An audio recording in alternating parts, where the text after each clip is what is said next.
Hey guys, so very important video today. I'm going to be talking about the best way to close cold traffic. So these are prospects that are coming through from your ads, via cold email, via any sort of cold outbound prospecting channel. And you need to master this if you really want to close people who aren't coming in through referrals or don't already know who you are and are very familiar with your offer. And this is the ROI based close, otherwise known as the dynamic close. Okay. And this honestly works so well that it's almost like a hack, right? If you're not using this framework, it puts you at a massive disadvantage, in my opinion. And this is what I've personally used to go from losing my mind over small deals, 1K, 2K, 3K, to being able to close 10, 25K deals in 12 months. And I don't have a sales background at all, right? Because it's not about, now I understand that my skill set personally has massively increased by being in the trenches over these 12 months. So confidence is a big thing when it comes to closing. Like if you're good at what you do and you know it, you can close these deal sizes, but also sales is important. If you don't have a clear sales methodology or framework going into a sales call, and you don't have clarity on that, you're just not going to get very far. You're going to leak hundreds of thousands of dollars and literally just put it down the drain. So the TLDR of this, right, is basically pitch decks are overrated. Like real sort of very nice looking pitch decks, traditional style pitch decks, in my opinion, are a bit overrated. So where the dynamic close comes in is you essentially walk through in real time using the numbers of your client's business, and you walk them through what the ROI of your service would be. So it's basically an ROI calculator. Very simple concept, but honestly, doing it versus not doing it makes a tremendous difference to your close rate and your success with closing, in particular, cold traffic, right? Because with cold traffic, you need to do a lot more work and you need to really get moving very quickly through the call.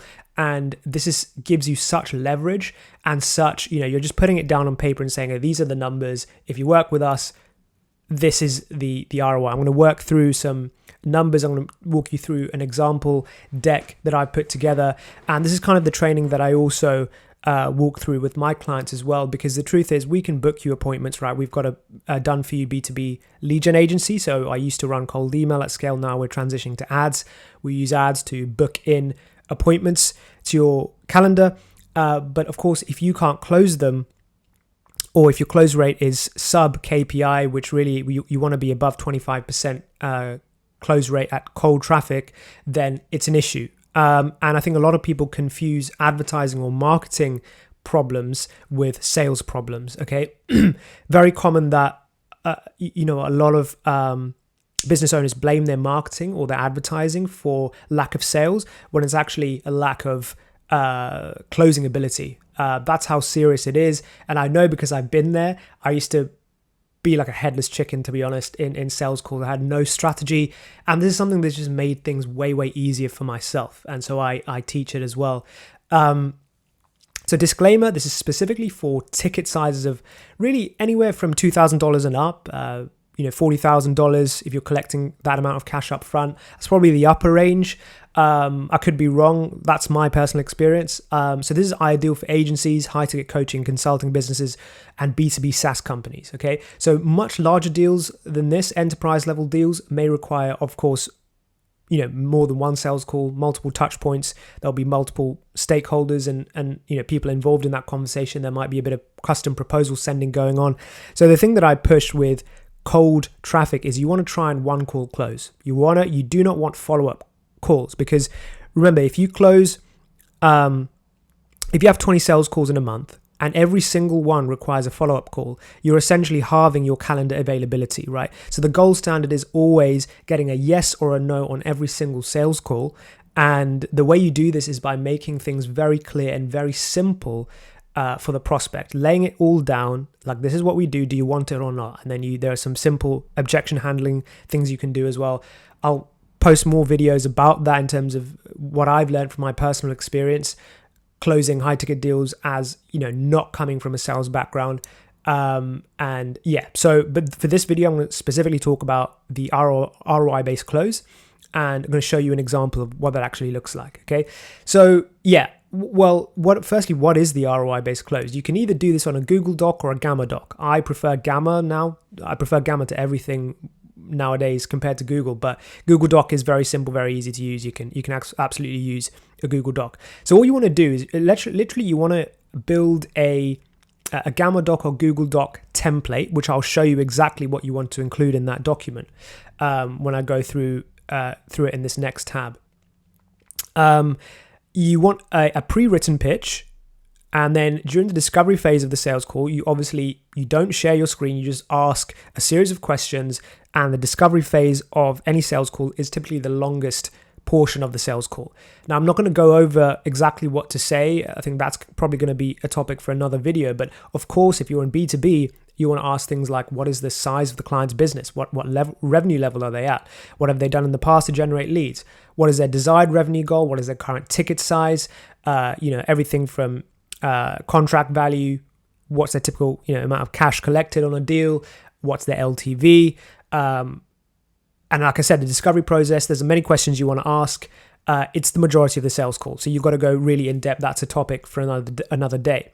Then at the very end, you do share your screen and you start pitching. Now, you only start kind of pitching and talking numbers when the prospect asks for the price. That's a massive thing that I've learned.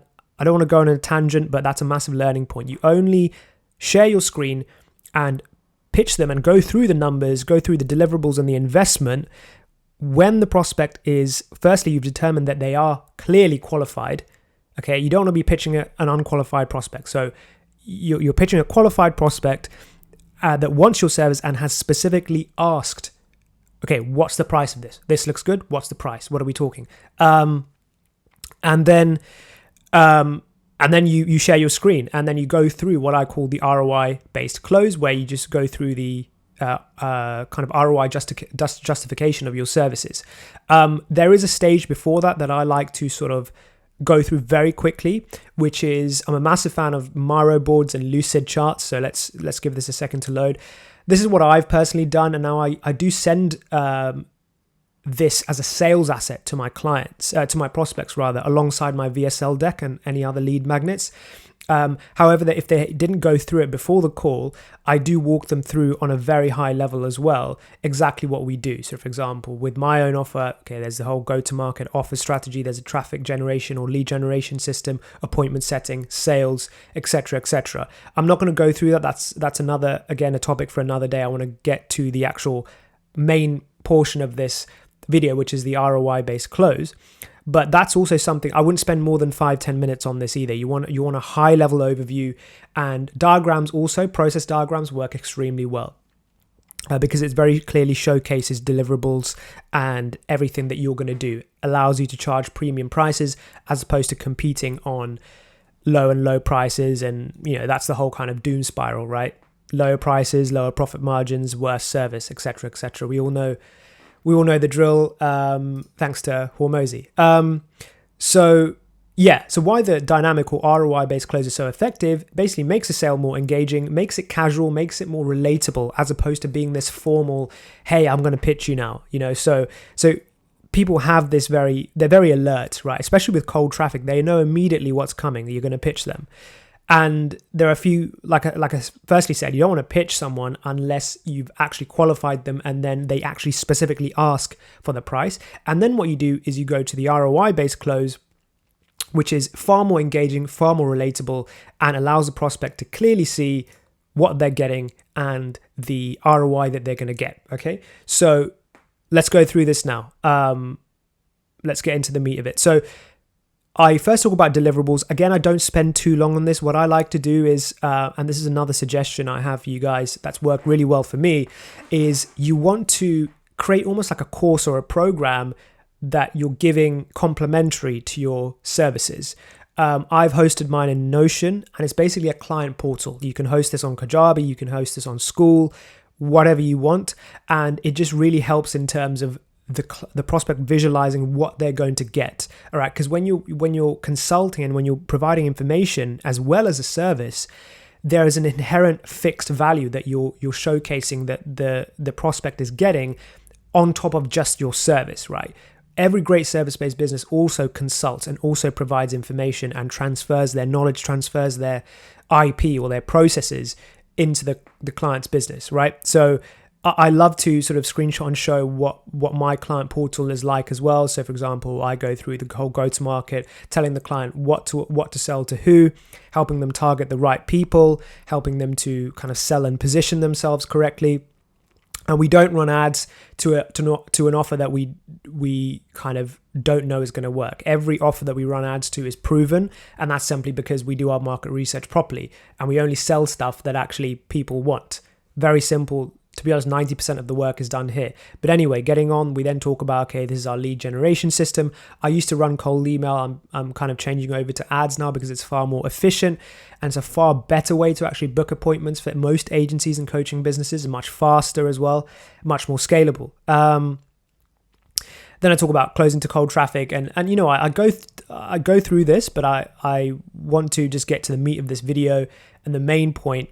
But obviously I wanted to bring context before I go on to this, which is investment. Now, what most people do is they just kind of reveal the price, and that's what I used to say. And then so you price drop and you wait for the client to either gasp the prospect, to say something. But what I do now is basically just walk through the ROI based on the questions, some of the questions that I ask specifically as it pertains to the numbers of their business. Okay, so let's walk through a very straightforward example. Let's say I'm talking to an agency, okay, and they're doing 50K per month, okay, and these are questions that we ask. And so at this point, I share my screen and we work through this together. Very conversational, very casual. Okay, Mr. Prospect, so you said you're currently doing around 50K per month. So based on your marketing budget, it's sort of industry kind of standard, or it's accepted that you should be spending 20 to 25% of your top line revenue on ad spend or marketing. So acquisition to get new clients, okay? So based on this, you need to really have a budget of 10K. So this would be ad spend in our case. And then what's also really good about this is that you can tackle objections very clearly as you go. So for example, if the prospect turns around and says, I do not have a 10K per month ad spend budget, and I say, why is this?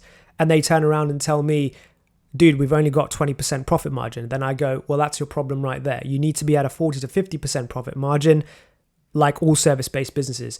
If you're less than this, you're doing something wrong. And then I tackle that objection and I say, which is the truth, we help you solve this. You need to be charging higher prices. You need to be targeting most likely a more profitable market segment, and you're probably not kind of positioning yourself correctly. Okay, so this is all really important because you can tackle the objections as you go. So, and to be honest, just on a tangent for you guys as well, if you're unable to spend 20% of your top line on marketing, it basically means like I said, your profit margin is either too low or your priorities are probably not right, and you don't actually want to scale your business. Okay, you might be going off and buying Rolexes and shit like this. You're not going to be able to scale your business if you don't have 20% put aside every single month in perpetuity until you solve client acquisition. It's that serious. Okay, so setting expectations there is another thing I like to do, and it's another thing that I think is a really good talking point in B2B. Getting really clear on expectations. Okay, so let's say their goal revenue is 100K. We want to get to 100K per month, and we want to do this in 6 months. I would have asked them this earlier on in the call as well. Okay, let's say, okay, so you mentioned, Mr. Prospect, that your ticket size is 15K for 4 months, okay, which is a 3.75K retainer. Okay, what's your close rate? Now, some people might not even know their close rate, but let's say it's 25%. Sorry, that's going to be a percentage sign. And that really is sort of the KPI that we want to be going for as well. Industry standard is sort of 15% to 40%, but 20 to 25% is good. So we call it 25% for the case of this example. So what's the revenue that's needed to hit goal? Well, that's simply just goal revenue minus current revenue in MRR. It's much easier if you do this in MRR. You can do this in absolute numbers or annual recurring revenue as well. So 50K MRR uplift is required in this example. So how many clients do you need then to achieve your goal? Well, if you've got a 3.75K retainer, that is 50 divided by 3.75, right? Which is 13.3. But in this case, you obviously want to round up because instead of rounding down, because basically to surpass the 50K per month uplift in revenue, you need 14 clients, okay, not 13. So that means, so if we're closing a quarter of the calls that we get, if we close a quarter of the calls, qualified sales calls that we're getting, well, then the qualified calls we need is simply 14 times 4, right? So 14 times 4 is 56, okay? So I hope you guys can see the calculation there. Hopefully that's coming up on the screen share. But so that's in total, right? So we need 56 qualified calls in the time frame that we work together. So let's say, for example, with my offer, I typically run it for 4 months as well, at least the initial front end offer. So let's say we have 90 days of running, used to be cold email campaigns, 90 days of media buying now. If I divide that by 3, so in a given month, that would sort of be 18, 19 calls. So 56 calls divided by 3 months, around 18, 19 calls a month, but let's call it 20 for the sake of ease. So per week, that would be divided by 4, would be 5 calls per week.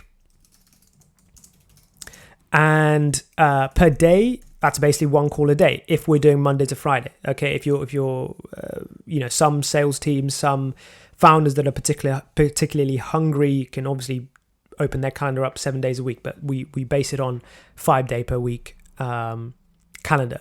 So then I go into the investment. Okay, so let me just use one of my offers. Now, the whole point of a dynamic close is that pricing is actually dynamic, right? Your service is the same, but your pricing is dynamic because ultimately you just want to get this prospect in the door, right? This is the largest companies out there. They close anyone that can be closed. That's another massive learning point for me and something I've realized. They close anyone that can be closed. Okay, and what they do is they make sure their fulfillment can handle that. They work on their product suite. They deliver the best product possible, different product or price points, and that's kind of the skill set of a great operator as well. Okay, but they close anyone that can be closed. So this is why you want to be dynamic as well and not have fixed product tiers too soon. Which again, this whole sales process is also very, very valuable market feedback, right? It's how you're going to scale a larger business. So let's say I always use conservative numbers. So for my offer, I typically say we aim to get qualified sales calls at between $100 to $200 per call for most clients for the B2B market using our strategy, which is paid ads and a VSL book a call funnel.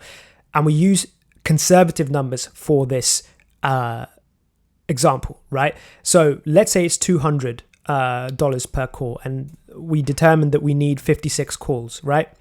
But let's call it 50 for sake of ease, okay? So let's call it 50. So Mr. Prospect needs to be spending $10,000, we'll call it just 10K, in ad spend, okay? And now, what is our fee? Our fee, let's say, is, now here's the cool thing, like the dynamic close gives you the option to push your prices up for larger businesses, push your prices down for smaller businesses that would lend towards a close. Like I said, you want to close anyone who's in your niche, who has the money to pay you, and who has the problem you solve. The best companies in the world, and specifically in our space, the guys who are doing multiple 8 figures, they close anyone that can be closed, okay? So let's say my client is a 50K per month agency. I would probably do a 10K fee, right? So 10K for 4 months. Sometimes I change this. It really depends on the prospect. I think later down the line, that's when you can productize and have fixed price points. But the beauty of this is you have the kind of agility to cater to the prospect. You just want to close as many deals as possible, right? So that would be a total investment per month, or rather the first month of 20K, and then 10K thereafter. Now, I'm not going to talk about retention mechanisms and upsells, and obviously later on I do try and push for a longer term partnership on a retainer basis with my clients, but right now this is the what I'm getting at is you need a strong front end offer, right? So but so they might think, okay, so 20K investment, that's quite a lot, right? Okay, well, for this price, how many retainer clients are you going to be getting? So you're getting 14 clients at 3.75K per month, which is, let's do 3.75 times 14. It's 52.5K per month in revenue. Obviously, this is not going to happen straight away, but within a 90-day time frame, we want to get them to that level, sort of 14, 15 clients overall, according to their goals. So imagine that 52K per month, okay, until those clients churn. So a good agency or service, really, their churn should be 6 months or more. So let's say 6 to 12 months. 52 times 6 is worst case 300K in revenue, okay? And best case 600K, and that's on a $200 per book call. If it's a $100 per book call, you're effectively doubling those numbers, okay? So the ROI is massive, okay? If you're spending 20K in and getting 300K out, that's like a 15x ROI. If you're putting 20 in and 600 out, that's a 30x ROI. So you can see how it's very easy for me to position my service and the value of my service, and this is exactly what I tell my clients as well. And then I just give them a couple more details. There's a 4-month project. 1 month we work on assets. Obviously, ideally, we would like to launch as quickly as possible in 14 days or less, but sometimes it takes a month. And then 30 days of actually conducting the campaigns. So this is really how, what's worked really well for me for closing. And this is what I recommend to everyone, just a dynamic close. And then, before every new sales call, just refresh this. So bookmark this and wipe out these numbers. You can give the same kind of framework to your closers if you're a larger agency. And yeah, what this allows to do is really make the sales process infinitely easier, in my opinion. And like I said, the booked appointment is never really the issue because if you're selling something that the market actually wants, which is where 90% of agencies and service businesses go wrong, you've got a strong VSL, strong funnel, which it's really not very it's quite straightforward, to be honest. Then the majority bottleneck and really the more rare skill is being able to close cold traffic. And I've been on that journey myself of not knowing what I was doing on a sales call to, actually, this is not that complicated. You're just asking questions, the right questions based on your industry for the majority of the call, building rapport. And then when you take them through at the very end, only for the qualified prospects that ask for the price, this specific dynamic close or ROI-based close framework, it just makes it so much easier. The numbers are right there, and it's very easy for you to tackle objections. For example, one of the objections I get with ad spend is this, and I just tell them very straight up, do you want to scale your business or not? Because if you do, you need to spend this monthly budget regardless. And then we have a conversation around profit and value stacking and charging premium prices, or we have a conversation around, maybe it's a lifestyle issue. Maybe he's a, young man who's spending his money on all the wrong stuff. Okay. And then we say, okay, do you actually want to scale your business, or do you want to run a lifestyle business? It's very easy to tackle objections this way. It's just worked so well for me, guys. Hope you enjoy it. If you want some kind of template, let me know, and also let me know what kind of future content you'd like specifically on sales. Again, I don't come from a sales background, but I've realized through experience that you don't need to be like Jordan Belfort. You don't need to be Jeremy Minor. Sales is really not that complex. If you just close at a 20-25% closing rate, focus on lead generation, focus on booked appointments, focus on having a great product, you can scale very, very easily to a multiple 7 figures like I've seen some of my clients scale. Thank you and have a good one.